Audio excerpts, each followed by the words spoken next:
All right, we are live. Hey. Hey, hey, Hey, Bess. hey, bestie. What's going Okay, on? nothing. So I feel like it's a topic that is very popular, especially amongst women who feel after a breakup, should or should they not remain single? Should you just go straight out there and search and look for a companion, or should you just stay single and really get to know yourself? So I feel like today we should discuss how long should one remain single after a breakup? Cool. Good question That's a great question, actually. Um, because, you know, I feel as though after a breakup, if you're ready, just get out there and date. hmm. I don't know. So, How do you feel about that? How do you feel? so you feel right after a breakup, if you feeling it, go right into a new thing. That's what you're saying. Yeah. Okay, so here's what I'm saying. Mm-hmm. After a breakup, you're out, you're hanging out, you mesh with someone, you meet someone, you get along, the energy is there, the chemistry is there. Why not go for it? Why not shoot for it? You know?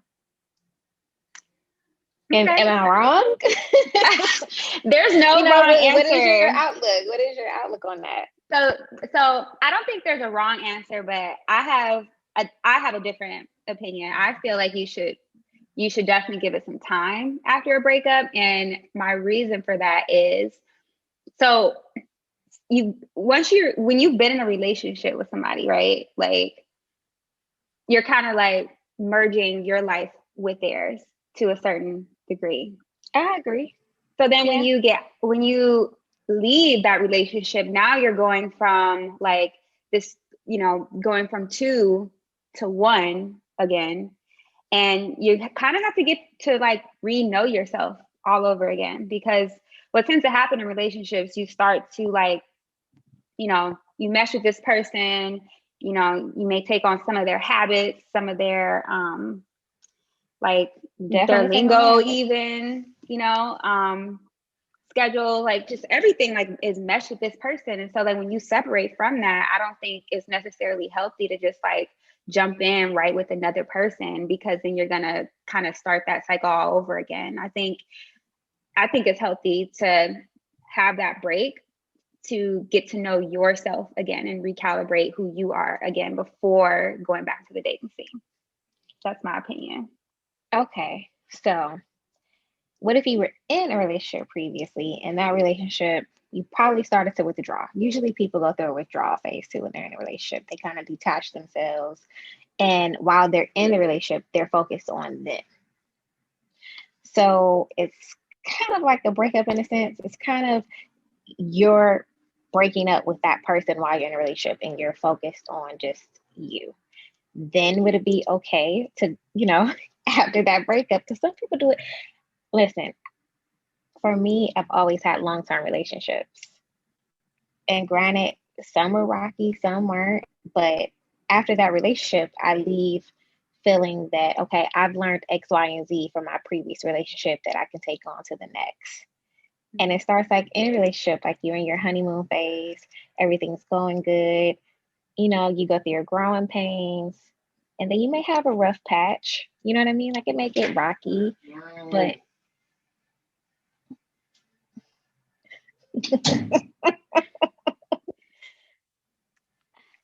Go ahead. cut.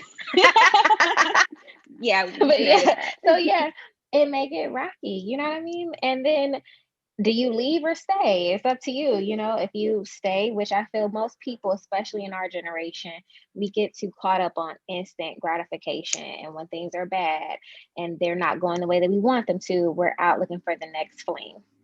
Mm-hmm. It happens a lot. But I also feel like, if I'm comfortable, if I'm happy after that breakup, it's okay for me to go ahead and date other people and find a companion. I personally don't like to be alone. I love I it. don't. I love I that don't. I period of like by myself again. Yes. so Yes. you like being alone. I no, I like having my period where I'm alone. Like I like that after the well, yeah, that point after the breakup where I'm finally like getting back into my own groove and just that freedom. Like I enjoy that. I enjoy being able to like kind of do me. But then, of course, you know, it wears off and I go back into, okay, I'm ready for, or I miss a relationship, I miss that companion, and then like I'll start to like date. But I see what you're saying. So what you're saying is like if you were working on yourself and you were already like you mentally checked out the relationship before the relationship ended, then go back into dating. Well, I mean, Yeah, I see what you absolutely. mean. I guess. I mean, what mentally checking out of the relationship, and then once you're out, it's kind of like you were broken up before already. But I mean, I guess you could do it that way. It's kind of like cheating, cheating the system in a sense. Well, Like, but I mean, I guess that could work. I mean, I've been there before. I've definitely been there before. so here's my thing. So I do understand, and again, I don't feel like there's any right or wrong answer, but for us, I think it's important. It's imperative that we heal prior to any relationship, and most of us miss that. Yes, That's like, oh, heal exactly. whatever that is for you, whatever that healing is for you, whether it's childhood trauma, relationships, your previous relationship probably put you through some kind of trauma or torture in a sense, some kind of toxic relationship or environment. I think we kind of go into a relationship with these expectations and expect for our partner to fulfill voids. And that's Yeah. unfair to them. That's not their job. It's your job to fulfill yourself and make Hmm. yourself happy. But we go into these relationships with, oh, I expect for my partner to be X, Y, and Z. Well, you've already entered that relationship on the wrong foot from the gate. Absolutely. And then the minute you put expectations on other people is where you mess up because we're humans. We're finicky. We're fickle. We change our mind every 0.5 seconds. I can't make a decision Right. between what pickles to get in an aisle, let alone do not put your life in my hands. That choice.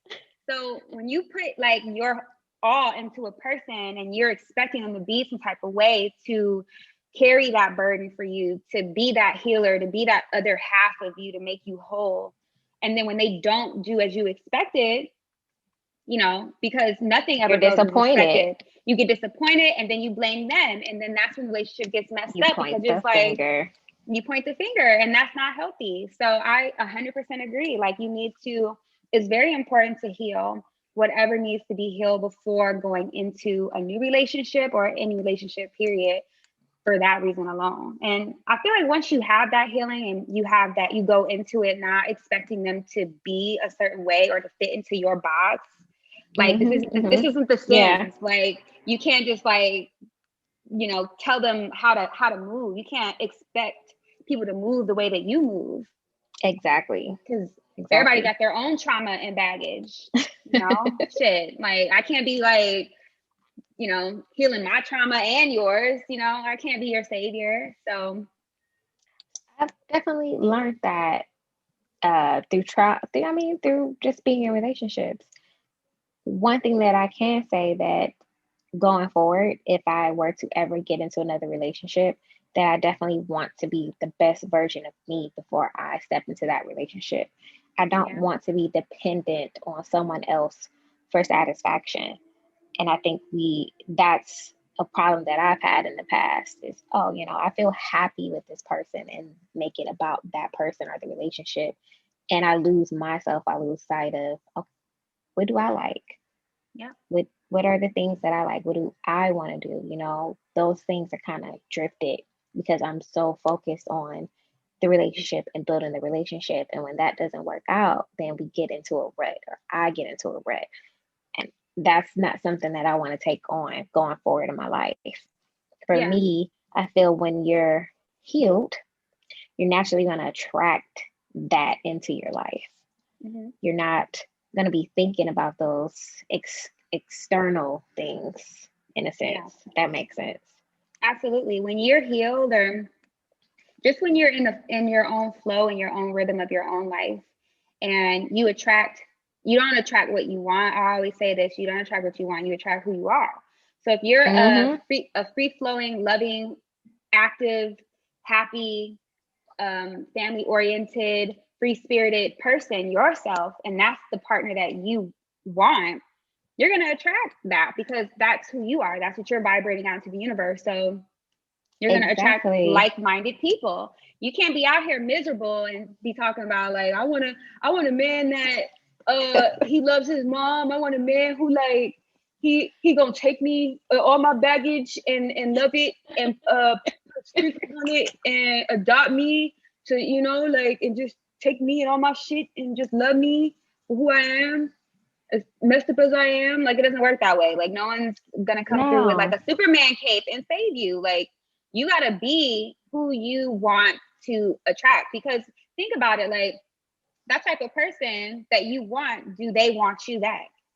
Like, do they, somebody who's healed, somebody who's, you know, this vibrating on high energy, a frequency of energy, just positive energy, positive, a loving, serious glow inside and out, like very loving, successful supportive. in all areas.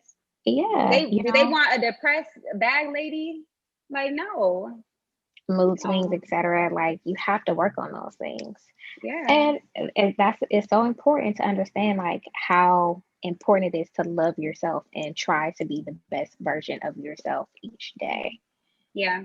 And I've never got into a relationship with the expectation like, I want this person is going to make me, you know what I mean? It's not like, oh, this person's going to make me be this way. I've always felt like, oh, I'm going to give it, this person is just going to be love.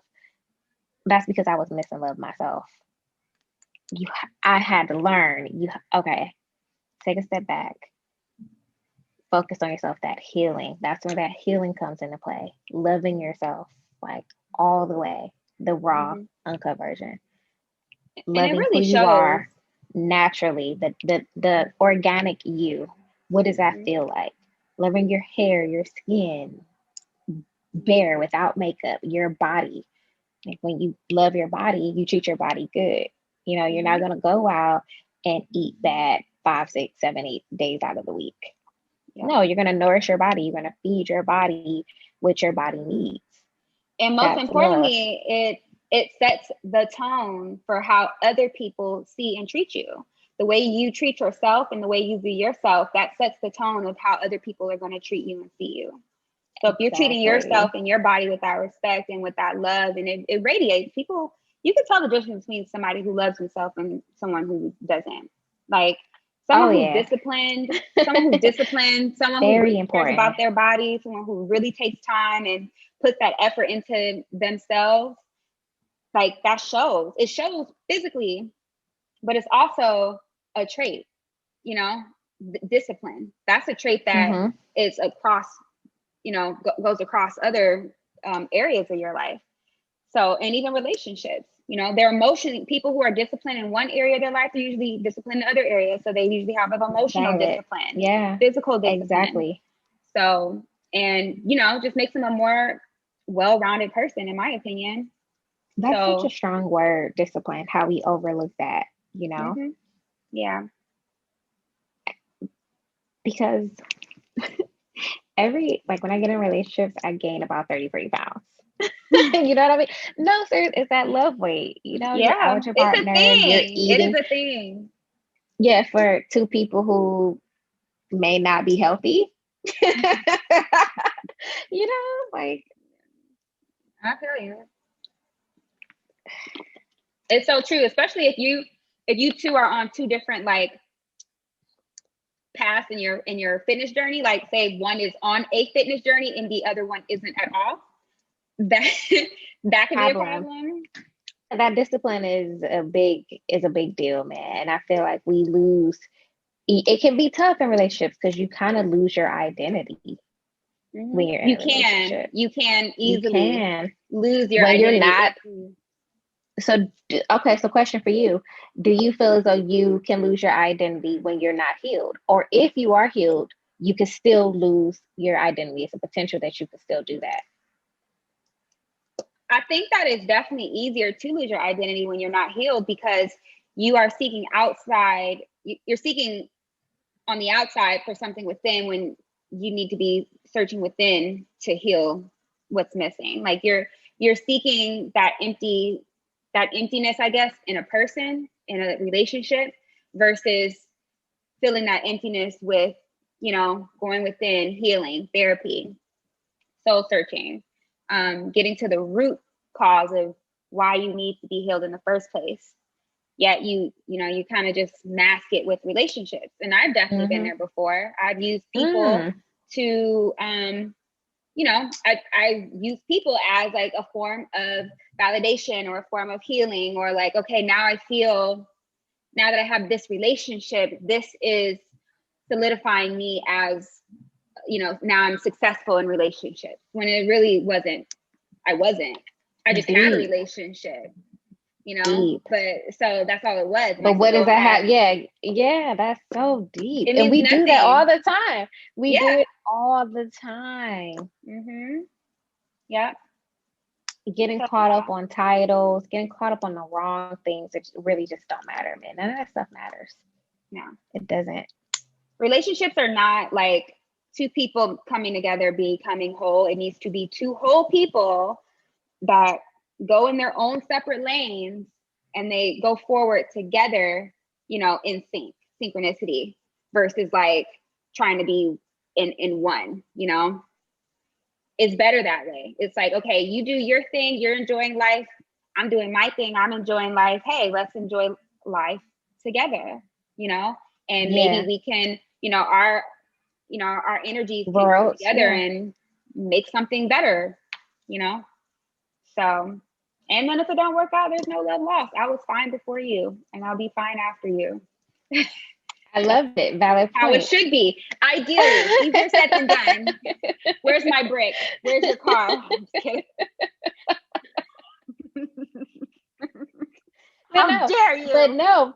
But it's funny because, well, which brings us back to our point. Should you heal before you enter into another relationship? Should you get to know yourself? 100%. 100%.